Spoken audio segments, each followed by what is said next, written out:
જો સ્વાધ્યાય 7.10 દાખલા નંબર 10 હજુ કે f of x is equal integration 0 to x t sin t into dt તો f dash x શોધો. તો આ એક જ દાખલો છે, બરોબર છે, વ્યવસ્થિત ધ્યાન રાખવાનું. અહીંયા આપણે જોઈએ કે જે પદાવલી છે આપણે જેનું ઇન્ટિગ્રેશન કરવાનું છે એ t સાપેક્ષ છે. તો અહીં ગુણાકારનો સંબંધ છે તો આપણે જોઈએ કે ખંડોસર સંકલન લેવાનું થશે. ખંડોસર સંકલન તો આપણે જોઈએ કે ખંડોસર સંકલન આપણે લઈએ તો આપણે કહી શકીએ જો આ t m નો integration sin t dt minus integration, બરોબર, આપણે જોઈએ d by dt into t integration sin t into dt આ dt. અગર તો અહીંયા આપણે ક્લોઝ બ્રેકેટ કરી અને અહીં બધાય કરતા ઉપર અહીં લિમિટ 0 to x આ રીતે પણ તમે દર્શાવી શકો. હવે અહીં તમે જોઈ શકો t into sin t, sin નું શું થશે માઈનસ cos. તો જો માઈનસ હું આગળ લઈ લઉં છું minus t into cos t. પછી માઈનસ ઇન્ટિગ્રેશન m નો t નું 1 લખવાની કઈ જરૂર નથી 1. sin નું આપણે જોઈએ કે માઈનસ cos તો minus minus plus cos t into dt 0 to x. આપણે જોઈએ કે minus t cos t, cos નું plus sin t 0 to x. હવે આમાં કિંમત મૂકીએ આપણે કિંમત તો t ની જગ્યાએ x minus x cos x plus sin x.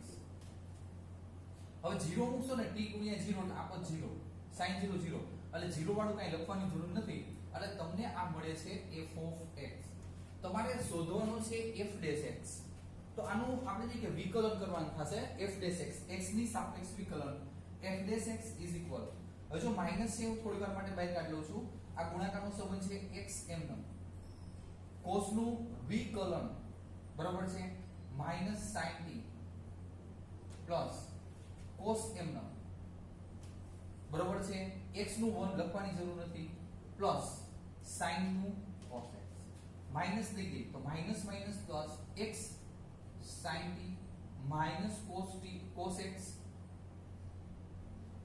Minus cos x અને આ પ્લસ cos x પડ્યા છે. આ બે ગયા x sin x. આપણો આન્સર રહેશે. એક જ દાખલો આ પ્રકારનો છે, ખાસ ધ્યાન રાખવાનું કાંઈ નથી. પહેલા આપણે ઇન્ટિગ્રેશન સંકલન કરી નાખવાનું. આપણે જે કે અપર લિમિટ લોઅર લિમિટ મૂકી દેવાની. એ લિમિટ મૂક્યા પછી તમારે f dash x એટલે વિકલન શોધવાનું છે. હવે અહીંયા જોઈએ કે સ્વાધ્યાય 7.10 છે પૂરું થાય છે. 7.11 થોડુંક ધ્યાન રાખવાનું, બરોબર છે, કે થોડુંક એવું અઘરું એવું છે. પહેલા તો જો એના મેં તમને પીડીએફ મોકલેલ છે, બરોબર છે. એ પીડીએફ માં સૂત્ર ખાસ જોઈ લેજો. અમુક સૂત્ર હું તમને સમજાવું છું અહીંયા.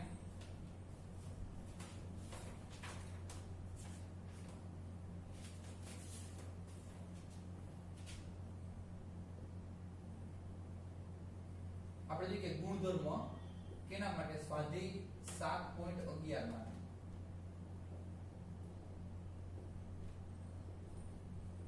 જરૂરી છે એ લખીશું અહીંયા.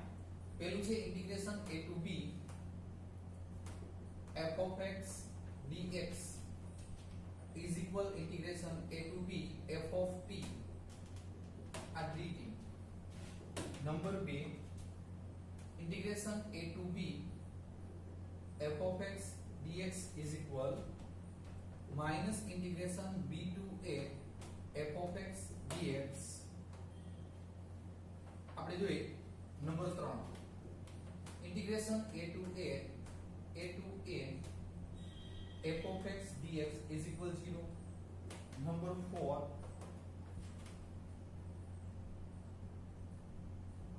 integration a to b f of x dx is equal integration a to અહીંયા c લઉં છું બાટો a to c કરી નાખું તો a to b f of x dx plus integration b to c f of x dx. number 5 integration a to b f of x dx is equal integration a to b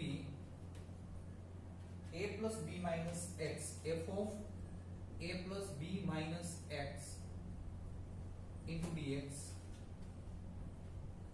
अथवा integration a to b એટલે 0 to a હોય f of x dx is equal integration f a minus x into dx. Number 6,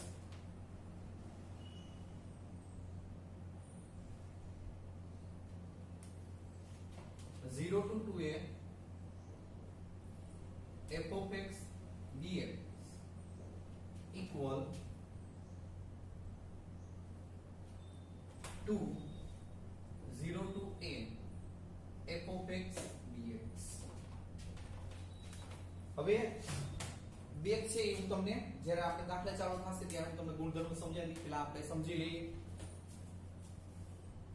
હવે જો આમાં શું કહેવા માંગે છે ગુણધર્મમાં, જો ખાસ યાદ રાખવાનું છે integration a to b f of x dx, તો તમારે x ની જગ્યાએ તમે t લઈ શકો, ચેન્જ કરી શકો. જો લિમિટ તો એમ જ રહે, x x તો t અને t તમે લખી શકો, ચલ પરિવર્તન x ની જગ્યાએ t વાળું, બરોબર છે.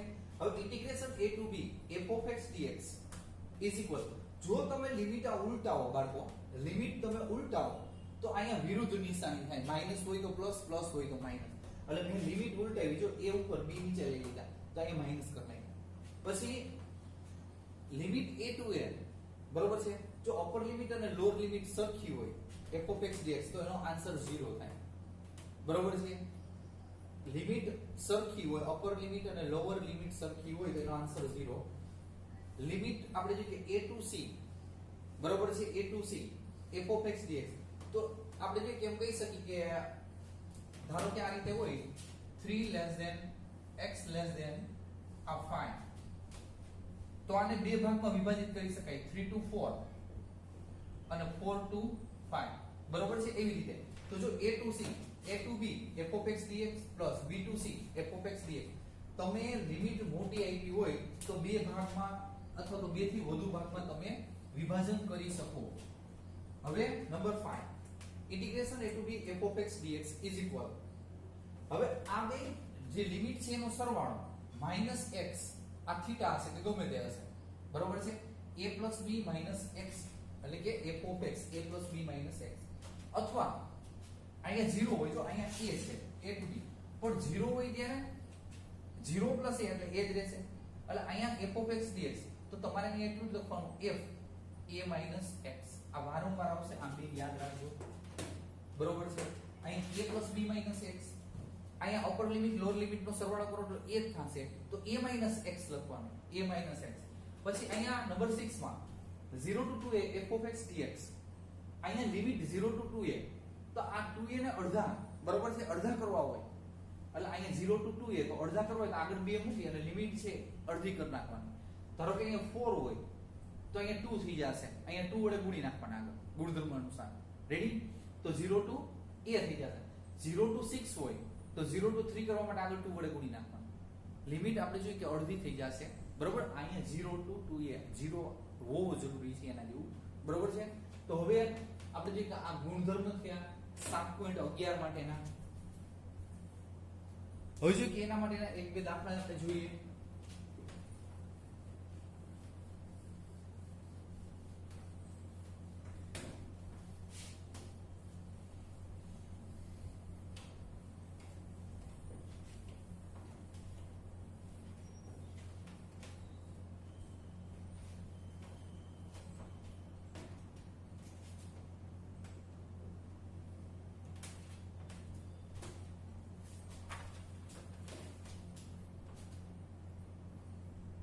I is equal integration 0 to pi by 2 cos square x dx. તો બાળકો આમાં કાઈ નહીં, આપણે જોઈએ કે હમણાં ગુણધર્મ અનુસાર મેં તમને શીખવાડ્યું.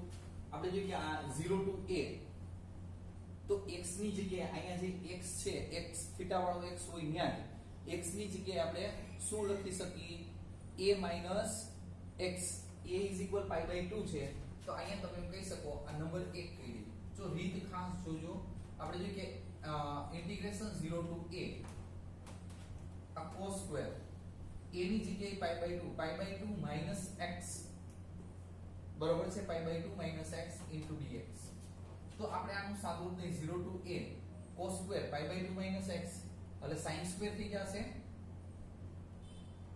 આ dx આ નંબર 2 જો બધા દાખલા અત્યારે આ ટાઈપના છે 1 અને 2 નો સરવાળો કરતા i છે જો i આ હવે 1 અને 2 નો સરવાળો કરો 1 અને 2 નો સરવાળો આ કરતા હવે અહીંયા i i is equal to i જમણી સાઈડ તો જમણી સાઈડ સરવાળો ડાબી સાઈડ નો ડાબી સાઈડ સરવાળો હવે આ બધું જો લિમિટ સરખી છે સોરી અહીંયા a થઈ ગયો છે pi by 2 છે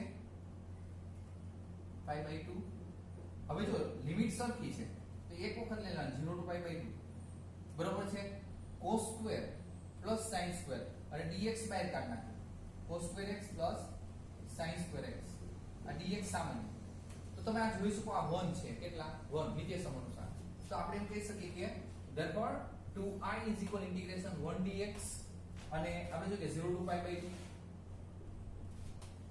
1 નું ઇન્ટિગ્રેશન સરળ છે x છે તમને ખબર છે 2i is equal આપણે જોઈએ કે x 0 to pi by 2 x ની જગ્યાએ pi by 2 લખો આપણે જોઈએ કે 2i pi by 2 અને 0 લખશો એટલે 0 થશે 2 છેદમાં લઈ લો therefore i is equal pi by 4 બરોબર આપણે જોઈએ કે આ દાખલા નંબર 1 કમ્પ્લીટ બહુ જ સહેલા દાખલા થોડું ધ્યાન રાખો એટલે આવડે છે નંબર 2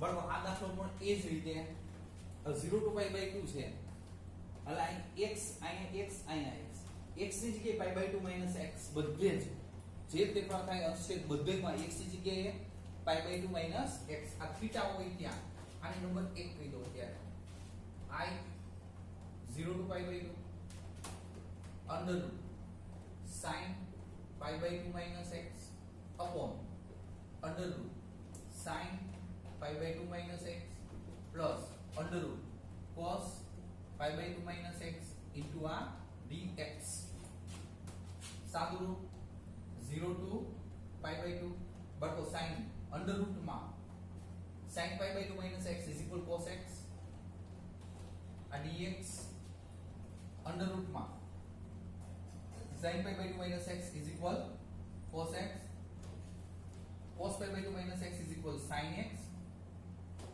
રેડી નંબર 2 બરોબર હવે 1 અને 2 નો સરવાળો કરો 1 અને 2 નો બાળકો સરવાળો કરશો તો જો લસા સરખો છે લસા કેવો છે સરખો છેદ સરખો છે તો અંશને આપણે જોઈએ કે એમનેમ ગોઠવી દેવાના સાથ થશે √sin x √cos x લસા આપણે એક વખત લઈ લેવાનો 1 અને 2 નો સરવાળો કરતા 1 + 2 બરોબર છે તો આપણે એમ કહી શકીએ i + i = 2i જો 1 અને 2 નો સરવાળો ડાબી સાઈડ નો ડાબી સાઈડ સરવાળો જમણી સાઈડ નો જમણી સાઈડ તો i + i = 2i હવે ઇન્ટિગ્રેશન 0 to pi by 2 હવે આ બેનો સરવાળો જો પેલું √sin x પ્લસ બીજું √cos x આ dx છેદ એમનો જો બેનો છેદ સરખો છે લસા લીધો છે √cos x √sin x તો બાળકો તમે જોઈ શકો છો બે કાઉન્ટ સરખા છે ઉડી જાય એટલે અહીંયા 1 આવશે મોસ્ટ ઓફ દાખલા આ રીતના છે શરૂઆતના તો અહીંયા 2i જો આગળ 2i છે 0 to pi by 2 1 dx બરોબર છે 1 dx 1 નું ઇન્ટિગ્રેશન તમને ખબર છે therefore 2i is equal 1 dx x 0 to pi by 2 હવે x ની જગ્યાએ પાઈ બાય 2 0 મૂકો ત્યારે 0 થશે, મૂકવાની કઈ જરૂર નથી, 2 છેદમાં લઈ લો, I is equal pi by 4. બરોબર છે, આ રીતે દાખલો આખો કમ્પ્લીટ થાય છે. નંબર 3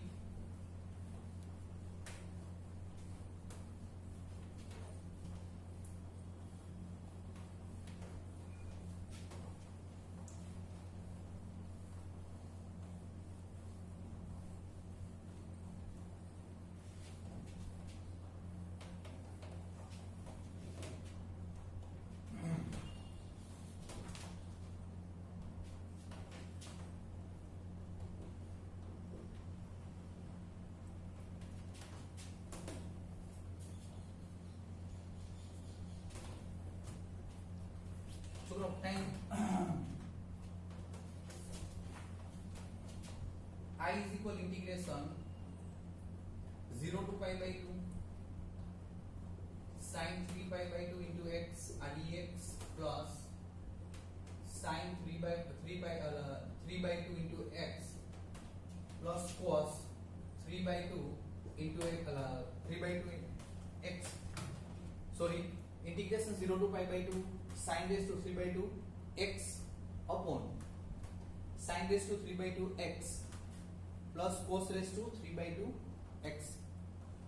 બરોબર, હવે આપણે જોઈએ કે dx, તો આમાં રાબેતા મુજબ છોકરાઓ આપણે જોઈએ આને નંબર 1 કહી દેવાનો, x ની જગ્યાએ આપણે કિંમત મૂકવાની, I is equal integration 0 to pi by 2 આ sin raised to 3 by 2 x ની જગ્યાએ pi by 2 minus x, બરાબર છે, pi by 2 છે, same position sin raised to 3 by 2 x ની જગ્યાએ pi by 2 minus x cos raised to 3 by 2 x ની જગ્યાએ pi by 2 minus x into dx 0 to pi by 2 બાળકો sin raised to 3 by 2, sorry, pi by 2 minus x sin pi by 2 minus x એટલે cos 3 pi by 2 3 by 2 into 3 by 2 x, પછી એ જ રીતે sin pi by 2 minus x એટલે cos ઘાત છે 3 by 2 x plus cos pi by 2 minus x એટલે sin raised to 3 by 2 x.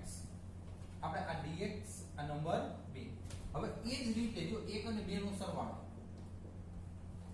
બરોબર, I plus I is equal to I plus I is equal આપણે જોઈએ કે 2i, અંશ છેદ સરખો જ છે એટલે અંશ આપણે જોઈએ કે સરવાળો કરી નાખવાનો, અંશનો છેદ એક વખત લઈ લેવાનો, તો અંશમાં આપણે જોઈએ કે sin raised to 3 by 2 integration 0 to pi by 2 sin raised to 3 by 2 into 3 by 2 x plus આનું જોઈ cos 3 by cos raised to 3 by 2 x છેદમાં એ જ રીતે જો cos raised to 3 by 2 x plus sin raised to 3 by 2 x into dx, તો બાળકો આ ઉડી જશે, જો બે સરખા છે